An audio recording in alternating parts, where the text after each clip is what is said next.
Olá, meus irmãos e amigos, nós estamos aqui nesse momento muito importante.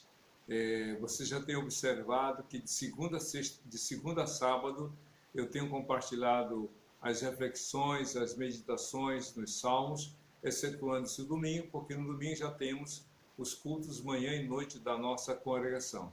Mas de segunda a sábado, a gente tem mantido essa rotina, saudável rotina de meditar, de compartilhar a palavra de Deus, especificamente dos Salmos. E nós já vamos hoje para o Salmo número 44. Como falei anteriormente, os 150 Salmos são divididos em 5 livros, mas a quantidade para cada um dos 5 livros não é uma quantidade, digamos assim, ou nessas 5 divisões, a quantidade não é igual, porque se fosse igual, cada divisão teria, digamos assim, 30 livros ou 30 salmos, mas é uma divisão onde há uma correspondência. Cada livro dos 5 corresponde a um dos livros do Pentateuco. Por exemplo, o Salmo, ou melhor, o primeiro livro dos Salmos corresponde a Gênesis, o segundo a Êxodo, o terceiro a Levítico, o quarto a Números e o quinto a Deuteronômio. Depois a gente vai poder trabalhar melhor o porquê das divisões e por que cada uma delas representar um livro do Pentateuco. A verdade é que agora, já entrando no Salmo número 44, ele tem uma informação também que é importante colocar. O Salmo 44 foi escrito pelos filhos de Coré.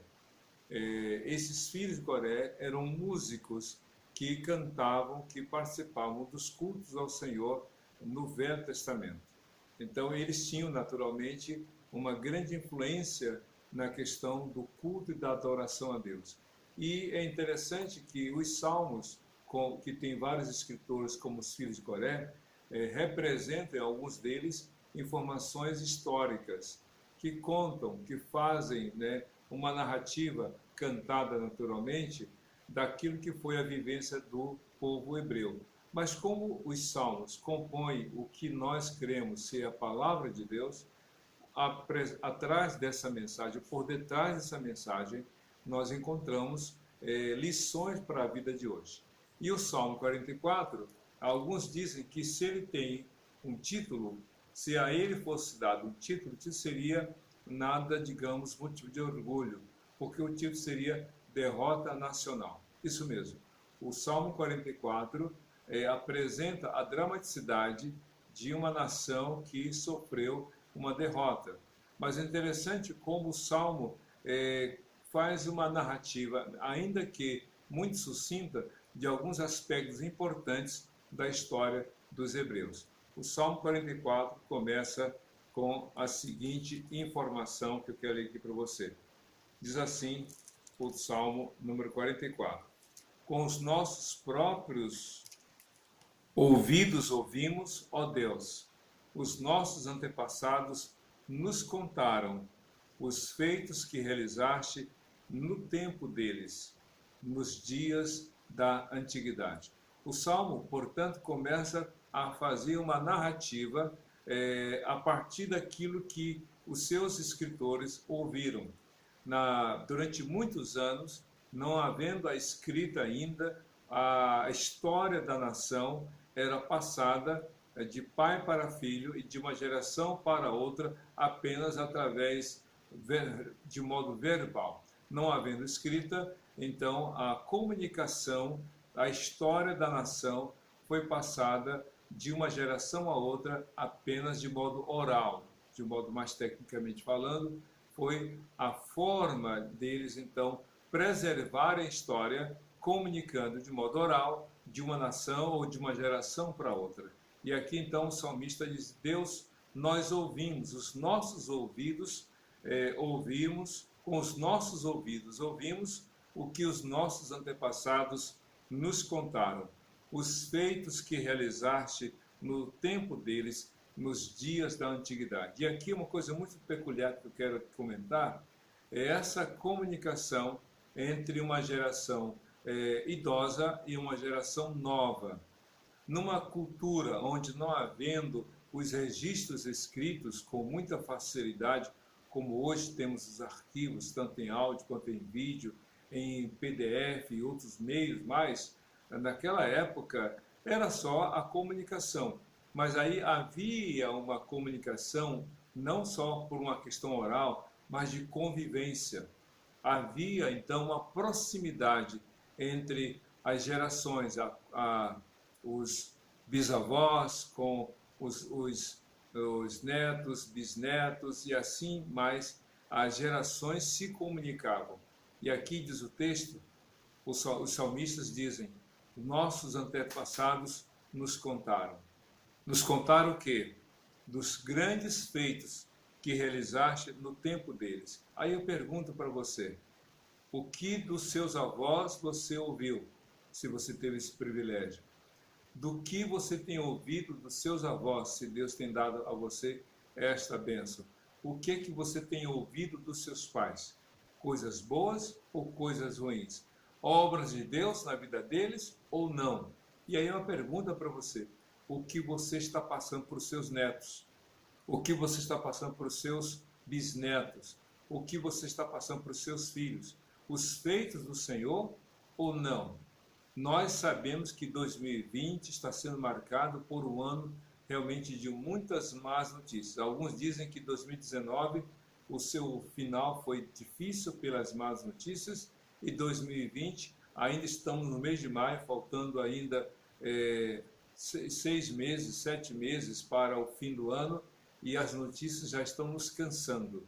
Mas o que vamos contar? Derrotas ou vitórias? Tristezas ou alegrias? Fracassos ou sucesso? É claro que nem durante o ano todo não é tudo vitória, não é tudo sucesso, não é tudo superação. Ao contrário, algumas dificuldades. Mas se você pôde contar, é porque você realmente viveu e venceu. É isso que o salmista coloca. Nós precisamos valorizar essa comunicação entre as gerações. E então, continua o salmista no verso 2. Com a tua própria mão expulsaste as nações para estabelecer os nossos antepassados. Arruinastes povos e fizeste prosperar os nossos antepassados. Os salmistas aqui expressam esse reconhecimento de que a nação chegou aonde chegou e realizou o que realmente foi contado, porque Deus esteve com eles. Na verdade, os salmistas aqui falam para Deus. Eles admitem e reconhecem e agradecem pelo que Deus fez a eles através, na verdade, fez na geração dos seus antepassados. É a gratidão. Se você hoje está vendo esse vídeo, se você hoje tem um teto, tem uma cama, tem uma mesa, tem alimentos, tem recursos, sabe de que alguém lá atrás lutou por isso. Sabe que alguém lá no passado, seu avô, seu bisavô, cada um deles trabalhou para que assim você pudesse usufruir do que hoje você tem. Já parou para agradecer? Já dobrou seus joelhos em gratidão pela luta que os seus antepassados enfrentaram e realmente puderam contribuir para o seu sucesso, mesmo que de forma indireta? Agradeça a Deus. O salmista aqui agradece realmente, esse grupo, os filhos de Coré, agradecem a Deus por aquilo que o Senhor fez. E aí diz aqui no verso 3 uma coisa muito interessante do Salmo 44. Não foi pela espada que conquistaram a terra, nem pela força do seu braço que alcançaram a vitória, mas foi pela tua mão direita, pelo teu braço e pela luz do teu rosto, por causa do teu amor para com eles. Que coisa maravilhosa! Os salmistas não só reconhecendo os grandes feitos de Deus na vida dos seus antepassados, não apenas agradecendo pelas vitórias que eles conquistaram, mas atribuindo e reconhecendo que todas as conquistas foram feitas por Deus. É como diz lá, 1 Samuel 7,12, Ebenezer, até aqui nos ajudou o Senhor. Estamos nos aproximando, em nome de Jesus, do final dessa quarentena.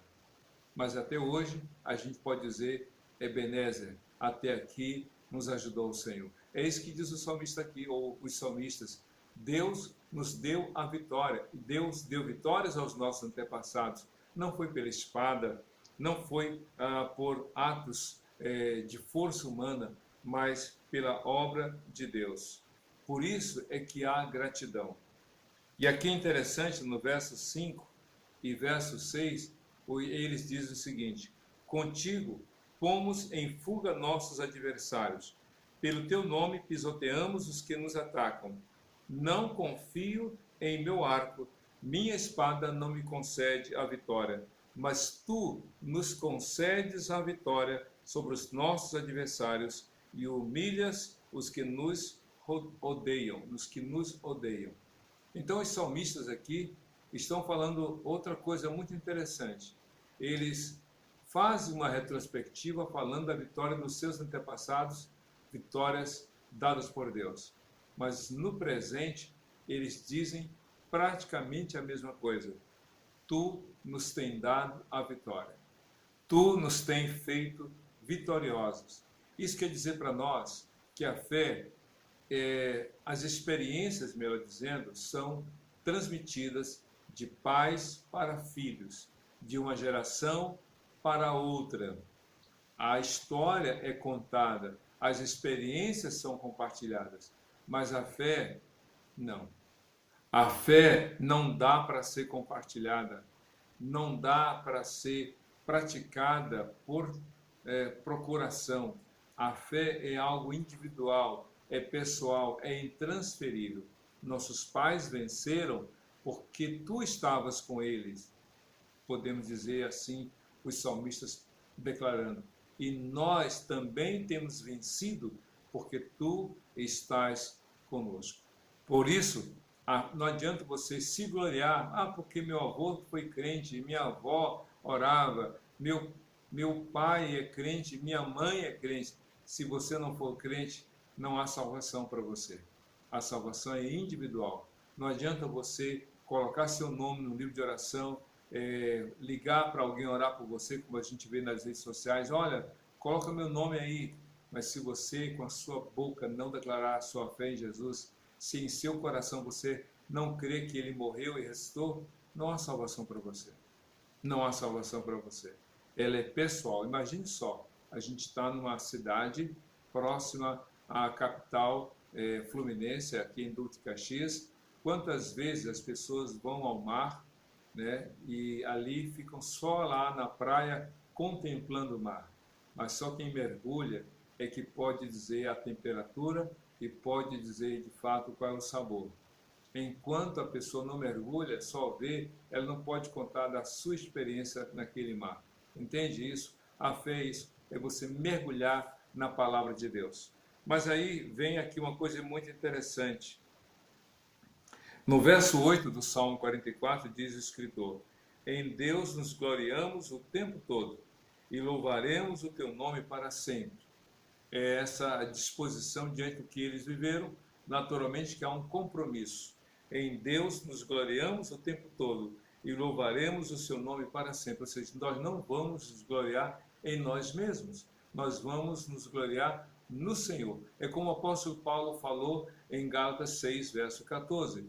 Longe de mim esteja gloriar-me, a não ser na cruz do nosso Senhor Jesus Cristo, por meio da qual eu estou crucificado para o mundo e o mundo crucificado para mim. Ou seja, a minha glória não está em mim, a minha glória está no Senhor. Só que do verso 9 até o versículo 16, o salmista apresenta aqui essa que é a razão do título do salmo, uma derrota nacional. É claro que o salmista fala do passado, do que Deus fez, as gerações anteriores aos salmistas, como Deus concedeu vitórias. Mas no atual momento em que o salmista escreveu este salmo, há uma declaração de derrota. Por quê? Ele fala assim, no verso 9, mas, esse mais aqui é contudo, porém, entretanto, ou seja, no sentido oposto, ou seja, diante de tudo isso que nós já temos declarado, o que a gente está vivendo é o oposto, mas agora nos rejeitastes e nos humilhaste. O Senhor já não sai mais conosco.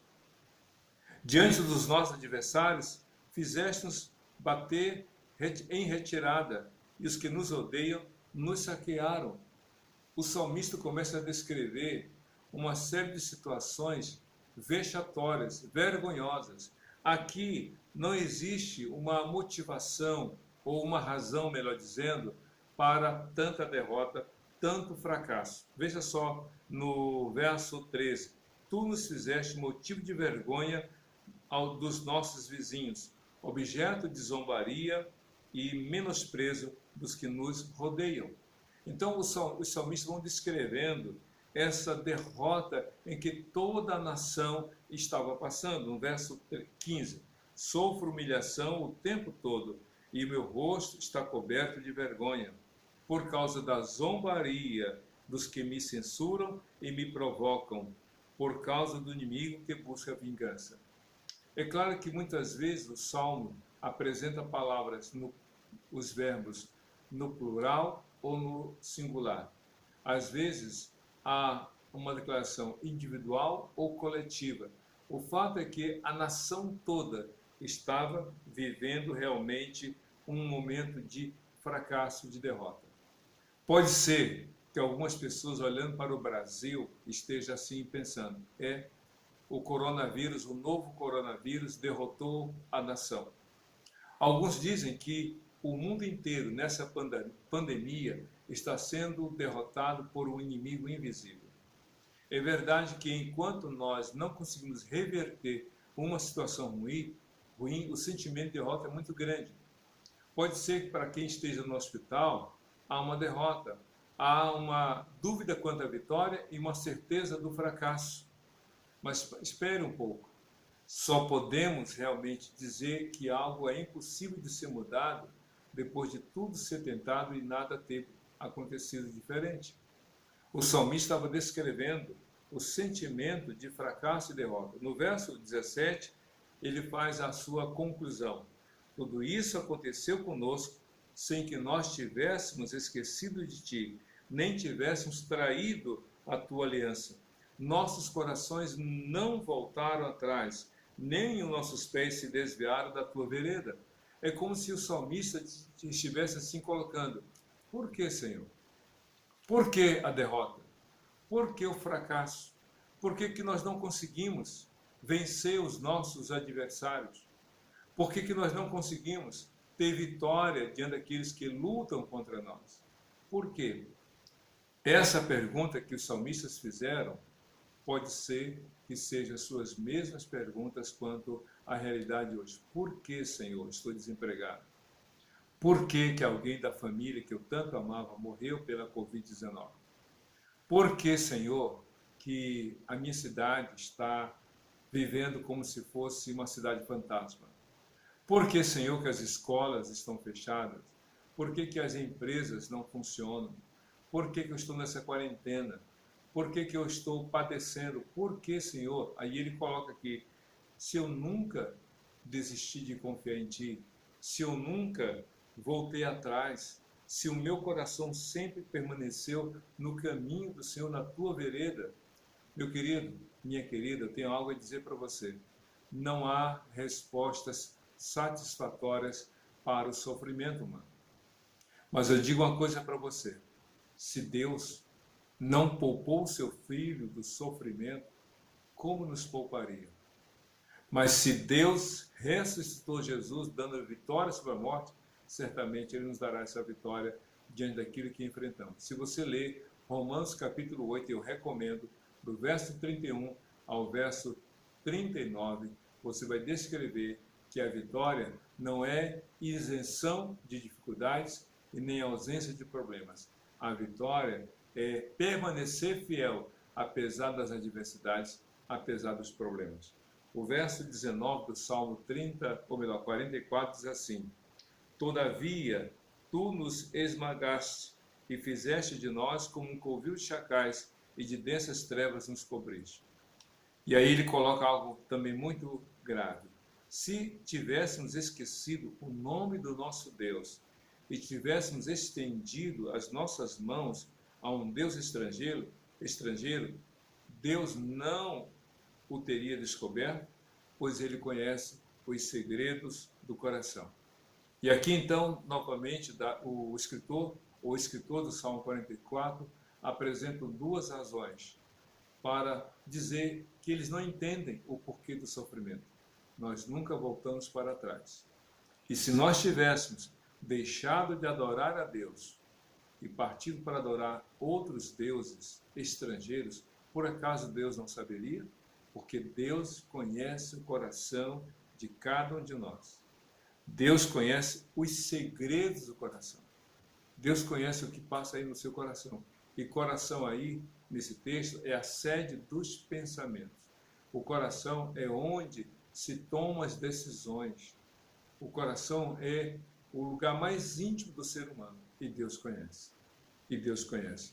Então o salmista avança falando o seguinte, a partir do verso 22 do Salmo 44, como que mudando o sentido ou o propósito da sua narrativa. Diz assim: contudo, vejam só, uma nova declaração oposta, o mais, que a gente leu aqui no verso 9, é o mais em relação a tudo que foi dito antes, sobre vitória, sobre sucesso, sobre bênçãos.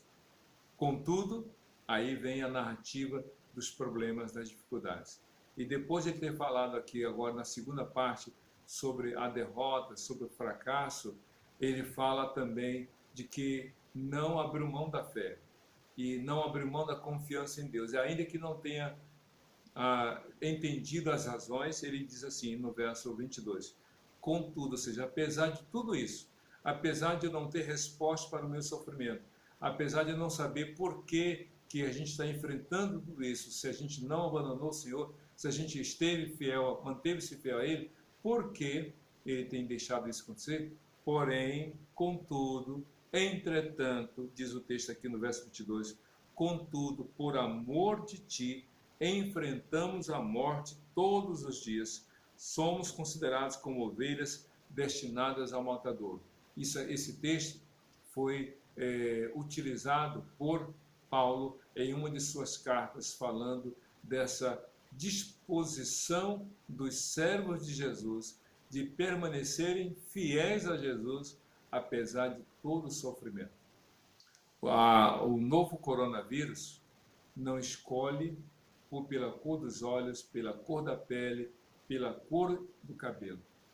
O novo coronavírus é um vírus que age sem distinção. A pergunta é: quem permanece confiando em Deus? Quem permanece dependendo do Senhor? É isso que aqui o salmista coloca. Contudo, por amor de Ti, enfrentamos. Ou seja, nós amamos o Senhor. E porque amamos o Senhor, nós somos desafiados a deixar de amar o Senhor. Olha só que coisa interessante. Por amor ao Senhor, nós enfrentamos a morte todos os dias. Por que o salmista fala isso? É explicado no Novo Testamento. Quantas pessoas, por causa da sua fé em Jesus, foram perseguidas, tiveram seus bens espoliados, família foi afastada ou a família o afastou, pessoas foram exiladas. Por exemplo, João foi para a ilha de Patmos. Ou seja, por causa do amor a Cristo, nós estamos correndo risco de morte todos os dias.